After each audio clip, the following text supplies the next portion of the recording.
주님과 함께하는 이 고요한 시간, 주님의 보좌 앞에 내 마음을 쏟네.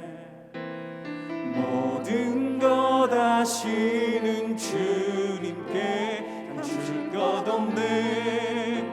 내 맘과 정성 다해 주 바라나이다. 주님과 함께하는 이 고요한 시간, 주님의 보좌 앞에 내 마음을 쏟네. 모든 것 아시는 주님께 감출 것 없네. 내 맘과 정성 다해 주 바라나이다.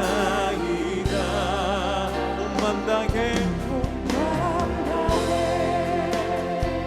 사랑합니다. 온 맘 다해 주 알기 원하네. 내 모든 삶 당신 것이니 주만 섬기리. 온 맘 다 염려하지 않아.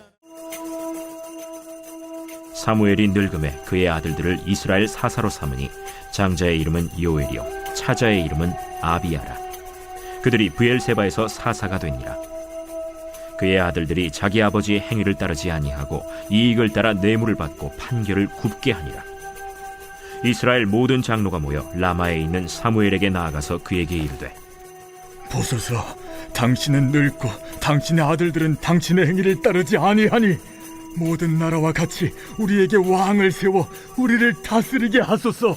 우리에게 왕을 주어 우리를 다스리게 하라 했을 때 사무엘이 그것을 기뻐하지 아니하여 여호와께 기도하매 여호와께서 사무엘에게 이르시되, 백성이 내게 한 말을 다 들으라. 이는 그들이 너를 버림이 아니요 나를 버려 자기들의 왕이 되지 못하게 함이니라. 내가 그들을 애굽에서 인도하여 낸 날부터 오늘까지 그들이 모든 행사로 나를 버리고 다른 신들을 섬김같이 내게도 그리하는도다. 그러므로 그들의 말을 듣되 너는 그들에게 엄히 경고하고 그들을 다스릴 왕의 제도를 가르치라. 사무엘이 왕을 요구하는 백성에게 여호와의 모든 말씀을 말하여 이르되, 너희를 다스릴 왕의 제도는 이러하니라. 그가 너희 아들들을 데려다가 그의 병거와 말을 어거하게 하리니 그들이 그 병거 앞에서 달릴 것이며, 그가 또 너희 아들들을 천부장과 50부장을 삼을 것이며, 자기 밭을 갈게 하고 자기 추수를 하게 할 것이며, 자기 무기와 병거의 장비도 만들게 할 것이며, 그가 또 너희의 딸들을 데려다가 향료 만드는 자와 요리하는 자와 떡 굽는 자로 삼을 것이며, 그가 또 너희의 밭과 포도원과 감람원에서 제일 좋은 것을 가져다가 자기의 신하들에게 줄 것이며, 그가 또 너희의 곡식과 포도원 소산의 11조를 거두어 자기의 관리와 신하에게 줄 것이며, 그가 또 너희의 노비와 가장 아름다운 소년과 나귀들을 끌어다가 자기 일을 시킬 것이며, 너희의 양떼 10분의 1을 거두어 가리니 너희가 그의 종이 될 것이라. 그날에 너희는 너희가 택한 왕으로 말미암아 부르짖되 그날에 여호와께서 너희에게 응답하지 아니하시리라. 백성이 사무엘의 말 듣기를 거절하여 이르되, 아니로소이다. 우리도 우리 왕이 있어야 하리니 우리도 다른 나라들 같이 되어 우리의 왕이 우리를 다스리며 우리 앞에 나가서 우리의 싸움을 싸워야 할 것이니이다. 사무엘이 백성의 말을 다 듣고 여호와께 아뢰매 여호와께서 사무엘에게 이르시되, 그들의 말을 들어 왕을 세우라. 사무엘이 이스라엘 사람들에게 이르되, 너희는 각기 성읍으로 돌아가라 하니라. 목요일 이 새벽 주님의 말씀을 사모하며 주님 곁으로 나오신 모든 성도님들을 진심으로 환영하며 축복합니다. 하나님께서는 이스라엘을 괴롭혔던 블레셋을 막아주셨고 그들에게 빼앗겼던 모든 땅을 회복시켜 주시며 이스라엘의 화평과 평화를 주셨습니다. 그리고 사무엘은 자신의 아들들을 이스라엘 남부 지역에 사사로 세웁니다. 그런데 이 아들들은 사무엘과 같지 않았습니다. 오늘 말씀 1절에서부터 3절은 이 아들들을 이렇게 평가합니다. 사무엘이 늙음에 그의 아들들을 이스라엘 사사로 삼으니 장자의 이름은 요엘이요 차자의 이름은 아비아라. 그들이 브엘세바에서 사사가 되니라. 그의 아들들이 자기 아버지의 행위를 따르지 아니하고 이익을 따라 뇌물을 받고 판결을 굳게 하니라. 아들들의 이름은 요엘과 아비아라고 적혀 있습니다. 사무엘은 그들에게 여호와는 하나님이시다, 여호와는 나의 아버지이시다 라는 너무나도 신앙적인 이름을 지어 주었습니다. 그러나 그들은 자신의 아버지가 왜 자신들에게 이러한 이름을 붙여 주었는지에 대한 정확한 이해가 없었습니다. 사무엘은 자녀들이 커가면서 그들의 이름이 그들 자신의 신앙 고백이 되기를 원했을 것입니다. 그래서 여호와 하나님을 아버지와 같이 의지하고 그분의 사랑과 공의 안에서 살아가길 소망했을 것입니다.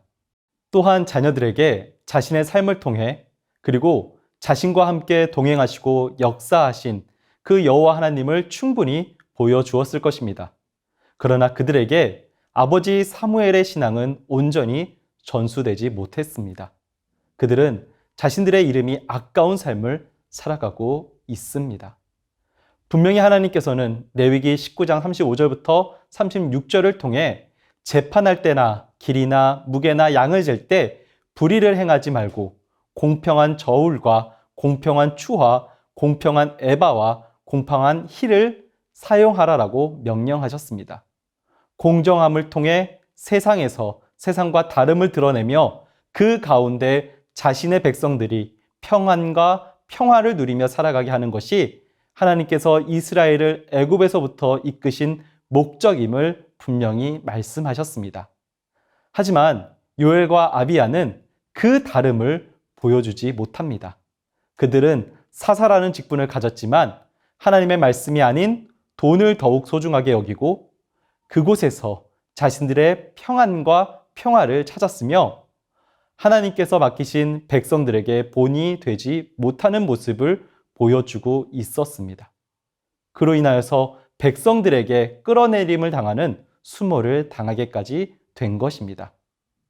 그렇다면 그들의 안정됨을 위해 하나님의 말씀에 순종하지 않고 자신들의 이익만을 추구하던 사사를 인정하지 않고 사무엘을 찾아간 백성들은 달랐을까? 오늘 말씀은 그들도 다르지 않음을 보여줍니다. 사무엘에게 찾아간 이스라엘 백성들은 이렇게 말합니다. 5절의 말씀입니다.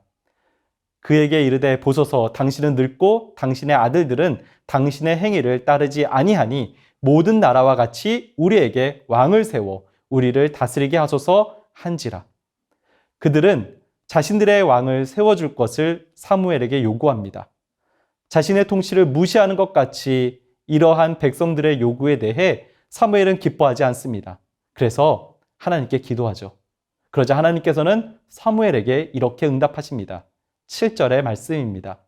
여호와께서 사무엘에게 이르시되 백성이 내게 한 말을 다 들으라. 이는 그들이 너를 버림이 아니요 나를 버려 자기들의 왕이 되지 못하게 함이니라. 이스라엘이 왕을 세워달라는 것이 잘못된 것일까? 사실 왕을 세워달라는 요구는 그 자체가 잘못된 것은 아닙니다. 하나님께서는 왕의 제도를 반대하시지 않으십니다. 이미 하나님께서는 이스라엘 백성들이 가나안 땅에 들어가는 처음부터 왕을 세울 것에 대한 준비를 하고 계셨습니다. 신명기 17장 14절부터 15절 상반절의 말씀에 이렇게 기록하고 있습니다. 내가 내 하나님 여호와께서 내게 주신 땅에 이르러 그 땅을 차지하고 거주할 때에 만일 우리도 우리 주위의 모든 민족들 같이 우리 위에 왕을 세워야겠다라는 생각이 나거든 반드시 내 하나님 여호와께서 택하신 자를 내 위에 왕으로 세울 것이며 내 위에 왕을 세우려면 내 형제 중에서 한 사람으로 할 것이요. 이렇듯 하나님께서는 이미 왕을 세울 것을 준비하고 계셨습니다. 그렇다면 왜 하나님께서는 이스라엘 백성들이 왕을 세워달라고 하는 것에 대해 이스라엘 백성들이 사무엘과 그 아들이 싫어서 이와 같은 요구를 한다기보다 그들의 마음속 깊이에서는 보이지 않으시는 하나님을 이스라엘의 통치자로 인정하지 않아 자신을 버리고 자신들의 확실한 안정됨을 위해 눈에 보이는 왕을 세워달라고 요구하는 것임을 말씀하고 계시는 것일까? 이는 이스라엘이 모든 나라와 같이 되기를 바라는 마음으로 왕을 요구하고 있기 때문입니다. 이스라엘은 세상의 모든 나라를 통해 보아서 알고 이해되는, 그래서 자신들에게 평안을 주는 방법으로 세상의 왕을 요구하고 있는 것입니다. 분명히 그들은 얼마 전까지 블레셋과의 전쟁을 경험했습니다. 그리고 그곳에서 자신들보다 더 강력한 군사력을 가진 블레셋을 하나님께서 함께 하시고 역사하시니 손쉽게 이긴다라는 사실을 경험했습니다. 그럼에도 불구하고 그들은 지금 완전히 하나님을 배제하고 있습니다. 가나안 땅에 들어와서 지금까지 세상의 왕을 가진 나라들을 하나님께서 역사하심으로 승리하심을 보았음에도 불구하고 그들은 이 모든 것을 잊은 채 자신들에게 더 가까워 보이는 세상의 왕으로 하나님의 자리를 대신하려고 하는 것입니다. 왜냐하면 그것이 자신들에게 더 심적으로 편하기 때문입니다. 하나님께서 원하시는 이스라엘의 왕의 역할은 어디까지나 하나님을 더욱 잘 예배하고 하나님께 더욱 영광을 돌리며 하나님께 더욱 집중하기 위해서 백성들을 돕고 나라를 다스리는 것인데, 세상의 왕은 다르다라는 것을 그들은 잊고 있다라는 것이죠. 그 안에 하나님이 없습니다. 왕 자신에게 영광을 돌리라 요구하며 자신에게 더욱 집중하라고 말하고 자신을 경배하라고 말하는 것이 세상 왕의 모습입니다. 그리고 이를 위해서 백성들을 착취합니다. 주는 것이 아니라 빼앗는 것이 더 많은 것이 세상 왕의 모습입니다. 하나님께서는 이스라엘 백성들에게 사무엘을 통해 11절부터 17절까지의 말씀으로 이것을 엄히 경고하십니다. 그리고 18절에서 이렇게 말씀하시면서 경고를 마치십니다. 너희가 세운 왕 때문에 고통을 당해 부르짖을지라도 내가 응답하지 않겠다고 경고하십니다. 하지만 이미 마음이 떠나버린 이스라엘은 이 모든 경고에도 왕을 세워달라고 요구합니다. 그리고 그 이유에 대해서 20절에서 다시 한 번 더 다른 나라들과 같이 되기 위해서라고 분명히 말합니다. 마치 세상에서 성공하기 위해서, 세상에서 괜찮아 보이기 위해서 나에게 이것을 달라고 요구하는 것이죠. 지금 이스라엘 백성들은 충분히 다른 나라들보다 더 나은 삶을 살아가고 있습니다. 하나님께서는 이른 비와 늦은 비를 주심으로 먹고 사는 문제에 부족함이 없게, 걱정이 없게 하셨습니다. 이웃의 거대한 나라가 쳐들어와도 하나님을 의지하기만 하면 군사훈련을 따로하지 않아도 철로 된 무기를 완벽하게 구비하고 있지 않아도 하나님께서는 그들에게 승리를 주셨습니다. 그래서 그 결과로 이스라엘은 현재 모든 나라를 회복하고 평안을 누리며 살고 있습니다. 애굽에서처럼 누구의 노예도 아닌 자유민의 삶을 충분히 누리고 살아가고 있습니다. 이는 하나님의 왕되심을 인정할 때에 하나님께서 그들에게 부어주신 은혜의 결과들이었습니다. 그런데 그들은 스스로 종의 자리로 찾아가고 있는 것입니다. 자신들의 눈과 생각의 안정을 위해 하나님을 버리고 노예가 되고자 하는 것이죠. 세상의 왕의 요구를 들어줘야 하며 그를 충족시키는 삶을 살겠노라. 언제 터질지 모르는 전쟁을 위해 매일매일이 더 고통스러운 그 자리로 스스로 들어가고 있는 것이 이스라엘의 현재의 모습인 것입니다. 성도 여러분, 어쩌면 우리의 모습이 사무엘의 두 아들과 이스라엘 백성의 모습이 아닌가 생각해 보아야 할 것입니다. 주님은 우리를 예수 그리스도의 십자가의 보혈로 말미암아 구원하셨고 우리를 세상에서 구별하셨습니다. 이제 우리는 예수 그리스도를 쫓기만 하면 하나님으로부터 오는 참된 평안과 은혜를 온전히 누리며 살아갈 수 있습니다. 예수님께서는 요한복음에서 분명히 약속하셨습니다. 14장 27절의 말씀입니다. 평안을 너희에게 끼치노니 곧 나의 평안을 너희에게 주노라. 내가 너희에게 주는 것은 세상에 주는 것과 같지 아니하나니 너희는 마음에 근심하지도 말고 두려워하지도 말라.